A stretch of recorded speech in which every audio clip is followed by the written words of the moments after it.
Herd immunity उसे कहते हैं जो चारों तरफ फैल के हमारे अंदर एंटीजन एंटीबॉडी रिएक्शन कराता है और हमें इम्यून कराता है। दो तरह की जंग होती है, एक जंग होती है जो बॉर्डर पे होती है, और ये जो जंग है ये बहुत थर्ड वर्ल्ड वॉर जिसे कह रहे हैं, ये बायोलॉजिकल वॉर है। इसमें दुश्मन कोई फ्रंट पे नहीं है, दुश्मन हमारे बीच का है, हमारे बीच में है। उसको जल्दी आइडेंटिफाई करना, यानी कोरोना को जल्दी आइडेंटिफाई करना और उसको ट्रीट करना। दूसरी मुश्किल जो है वो ये है कि जो मानक है कि सर्दी खांसी बुखार वाले को ही कोरोना होता है, ये दिग्भ्रमित करने वाला है। हमारे आईजीएमएस के आंकड़े बता रहे हैं कि जो लोग कैंसर से पीड़ित हों, जो लोग टीबी की बीमारी से पीड़ित हों, या जो लोग लिवर की बीमारी से पीड़ित हों या किडनी की बीमारी से पीड़ित हों, ऐसे मरीजों की तादाद बहुत ज़्यादा है, खासकर बिहार में। और ऐसे मरीज जितने भी मरीज़ हैं उनमें अपनी क्षमता नहीं रहती है, यानी उनकी इम्यूनिटी लो रहती है। और वैसे ही मरीज़ों में कोरोना संक्रमण कर रहा है जिनका इम्यूनिटी लो रहता है और जिनमें कोई कोरोना का सिम्टम नहीं है। तो परिवार के लोग भी सोचते हैं कि इसे संबंधित बीमारी जो है टीबी या कैंसर या किडनी या लिवर प्रॉब्लम है, उनके मन में भी कभी कोरोना का शंका नहीं रहता है। लेकिन हमने जो आईजीएमएस में कर दिया है कि जो भी एडमिट होगा, चाहे वो किसी बीमारी से पीड़ित हो, उसका हम फ्री में कोरोना टेस्ट कर रहे हैं, कोई पैसा नहीं लिया जा रहा है। फ़ायदा ये है कि हम पता कर पा रहे हैं जल्दी से जल्दी कि इनको कोरोना है या नहीं है, और अगर है तो उसकी समुचित इलाज जल्दी हो सके ताकि उनका जीवन बच सके। तो बहुत सारे लोगों का कंसर्न है कि सरकार पुष्प वर्षा कर रही है, बजाय इसके कि तमाम बिहार और उसमें सबसे पिछड़े हुए राज्यों में से एक है जिसके पास नंबर ऑफ पीपी किट्स भी नहीं है कि वो अपने डॉक्टर्स को, तमाम स्वास्थ्य कर्मियों को या इसके अलावा भी तमाम कोरोना वॉरियर्स को दे सके। तो उस समय ये पुष्प वर्षा का क्या औचित्य है? ये तो सरकार को सोचना है, ये एज मेडिकल स्टूडेंट मेरा दायरा नहीं है बताने का। लेकिन हाँ, ये इमोशनल मोमेंट है सबके लिए। आप समझिए जो फ्लाइट टेक ऑफ कर रहे हैं, जो हेलीकॉप्टर टेक ऑफ कर रहे हैं, वो भी तो किसी के बच्चे हैं, और वो इस जंग में हमारे साथ हैं, हमारे इमोशन के साथ हैं, जहां हम कई तरह के मानसिक तनाव, शारीरिक तनाव में काम कर रहे हैं। तो इसमें ये इमोशनल चीज़ हम लोग के लिए भी है कि सरकार हमारे बारे में सोच रही है, स्वास्थ्य कर्मियों के बारे में सोच रही है। ये पहल अच्छी है, सोच अच्छी। हमारे यहाँ अभी तक जितने भी मरीज़ आए हैं उसमें 20 मरीज़ पॉजिटिव आए हैं। ये वैसे मरीज़ हैं, जैसे कि आपको मैंने पहले भी बताया, जो अन्य बीमारियों से पीड़ित हैं, इनको कोरोना का जो मानक कोई भी लक्षण नहीं है, तो वैसे मरीज़ हैं जो कि एक खतरे की घंटी है। सर, यहाँ से स्वास्थ्य कर्मियों या सफाई कर्मियों के भी संक्रमित होने के जो मामले आ रहे हैं? देखिए, ऐसा है कि कोरोना तो बाद में आया, इलाज हम लोग पहले से कर रहे थे। तो ये वैसे मरीज हैं जो पहले से ही हमारे यहाँ अन्य बीमारियों के लिए भर्ती थे, जिनको खुद पता नहीं था कि वो इस बीमारी से भी पीड़ित हैं। तो जैसे ही किट्स मुझे मिली तो मैंने पहले नए पेशेंट्स का टेस्ट करना शुरू किया, तो उसमें भी पता चलना शुरू हुआ। उसके बाद किट्स मेरे पास और आई, तो मैंने ये सोचा कि नहीं, संस्थान में जितने मरीज पहले से भर्ती हैं उनका भी टेस्ट हो।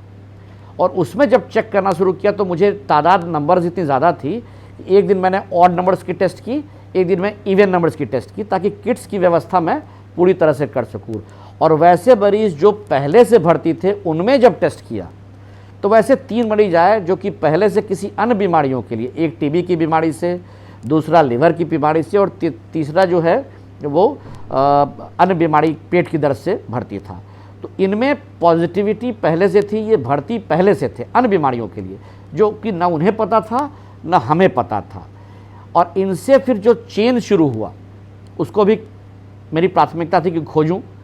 अगर मेरे कोई भी डॉक्टर हैं या पैरामेडिकल स्टाफ हैं या मेरे सफाई कर्मचारी हैं, तो उनको भी ट्रेस करना ज़रूरी था जो इसके संपर्क में आए। तो मैंने सारों का टेस्ट कराया। ऐसे कोई 80 डॉक्टर स्टाफ हमारे यहाँ थे, और उन 80 डॉक्टर स्टाफ में एक मेरा नर्सिंग स्टाफ, एक मेरा लैब टेक्नीशियन या अल्ट्रासाउंड का टेक्नीशियन जिसे बोलते हैं वो, और एक सफाई कर्मचारी, ये 3 पॉजिटिव आए। अगर हम इनको छोड़ देते, टेस्ट नहीं करते, तो ये दूसरे को भी संक्रमण कर सकते थे। तो इसलिए मेरी प्राथमिकता थी कि एक तो पुराने मरीज़ में पता करें है या नहीं है, तो उनका चेन क्या है, और उसको भी ट्रीट करें। और मुझे बहुत खुशी है कि मैंने उनको कोशिश की, उनको पकड़ा, उनका ट्रीटमेंट किया, और वो अब स्वस्थ हो जाएंगे। ऐसा कोई नहीं है कि इसे स्वस्थ नहीं हो सकता, हाँ, लेकिन पकड़ना ज़रूरी था। अगर हम नहीं पकड़ते तो ये बीमारी चलते बढ़ते चली जाती है। हमारे यहाँ पीपी किट्स की कोई कमी नहीं है। हमारे जितने भी स्टाफ हैं उनके लिए पीपी किट्स अब उपलब्ध है।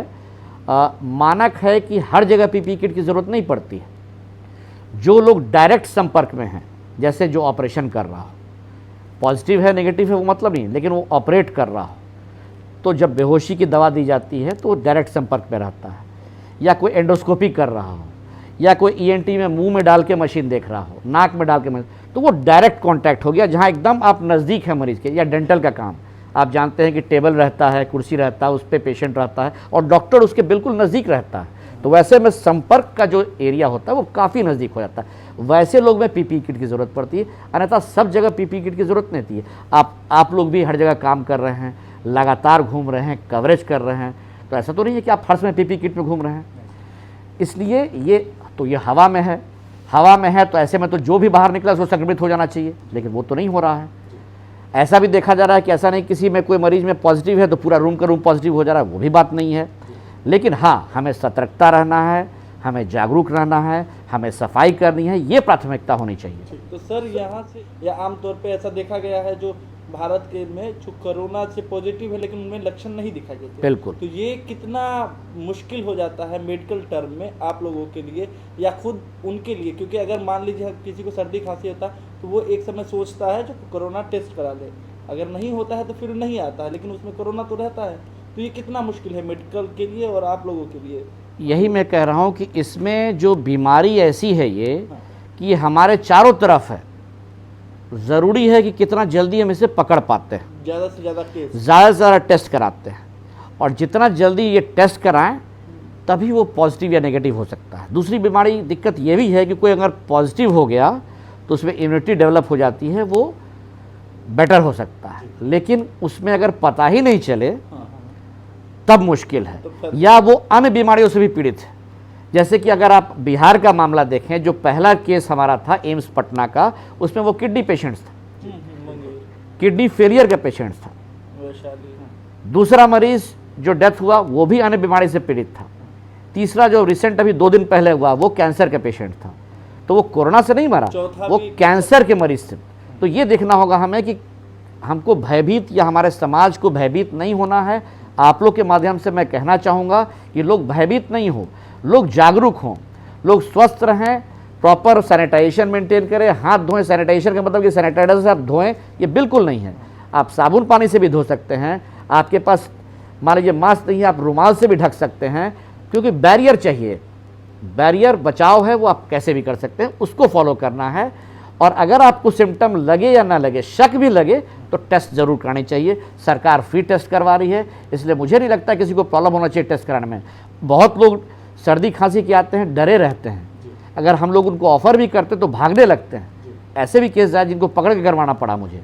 तो लोग को भागना नहीं है, क्योंकि अगर वो भाग रहे हैं तो उनको समझना पड़ेगा कि वो दूसरे को भी संक्रमित कर रहे हैं, ये ध्यान देने की जरूरत है। सर, इसमें कि जो हर्ड इम्यूनिटी की जो पूरी दुनिया भर में बातचीत हो रही है, और साथ ही साथ आईजीएमएस के कंटेक्स्ट में या बिहार के तमाम जो प्रीमियर जो इंस्टीट्यूशंस थे जो खासतौर से इलाज का काम करते हैं, उन जगहों पर यूं भी कोरोना के अलावा भी बहुत सारे मरीज आते रहे हैं, जैसे कैंसर हो, ब्रेन हेमरेज हो या अलग अलग बीमारियों के, तो उनका ट्रीटमेंट इस बीच आप लोग तो कोरोना की वजह से अपेक्षाकृत ज़्यादा परेशान और इन्वॉल्व हो गए हैं, तो वैसे लोगों के लिए क्या कुछ है आप लोगों के? नहीं, हमारे यहाँ तो नॉन कोविड हॉस्पिटल है, यानी हम कोविड कोरोना के अलावे मरीजों का इलाज कर रहे हैं। तो हमारे पास kidney, liver, brain haemorrhage, TB, ये सारे मरीज आ रहे हैं, हम लोग सारे का इलाज कर रहे हैं। हम लोग ये सारी ओपीडीज मेरी चल रही हैं। हाँ, ये था कि बीच में इधर चूँकि आईजीएमएस के आसपास से पूरा हॉटस्पॉट बन गया था, तो मन में एक मेरी शंका हुई कि कहीं संक्रमण वातावरण में ना हो, तो मैंने ये किया कि एडमिशन्स बंद करके 2-3 दिन के लिए सैनिटाइजेशन किया, और ये सबके भलाई के लिए था। अगर सैनिटाइजेशन नहीं करते, अगर वातावरण में है तो सबके लिए है, आपके लिए और हमारे लिए भी है, हम भी नहीं बच पाते। इसलिए हम लोगों ने, क्योंकि सैटरडे संडे थोड़ा कम भीड़ रहती है, छुट्टी रहती है, तो इसको मैंने प्रॉपर यूटिलाइज़ किया। परसों मैंने इवनिंग से एडमिशन्स नए बंद कर दिए, पुराने मरीज़ का इलाज चला हमारे यहाँ, और उसको बंद करके हमने प्रॉपर तरीके से जो मानक होता है सारी सफाई करवाई, सारे स्प्रेज कराए, स्प्रे करा के कल बंद कर दिया। आज सेकंड राउंड हुआ, ताकि जब कल मरीज़ हमारे यहाँ आ सकें तो बिल्कुल भय से मुक्त हैं। मैं खुद संतुष्ट हूँ कि ऐसे कहीं भी जगह मेरा कोई इन्फेक्शन का दायरा नहीं रहेगा। हर्ड इम्यूनिटी के बारे में हर्ड इम्यूनिटी उसे कहते हैं जो चारों तरफ फैल के हमारे अंदर एंटीजन एंटीबॉडी रिएक्शन कराता है और हमें इम्यून कराता है। जैसे कि अन्य सर्दी खांसी है, हमें होता है, कोई जरूरी नहीं कि हम दवाई खाते ही हैं, घर का नुस्खा करके भी हम ठीक हो जाते हैं। तो वो तब होता है जब हमारा इम्यूनिटी अंदर का जागृत होता है। वो जागृत तभी होगा जब वो इन्फेक्शन जाएगा। तो यानी कोरोना अगर हमारे पूरे समाज में है, वातावरण में है, तो कुछ ना कुछ इफेक्ट तो वो करेगा। लेकिन इफेक्ट करने का फ़ायदा ये हो कि हमारी शारीरिक क्षमता जो है वो बढ़ेगी और हम उसको ओवरकम करेंगे, और जैसे ही ओवरकम करेंगे तो इसी को हर्ड इम्यूनिटी होता है।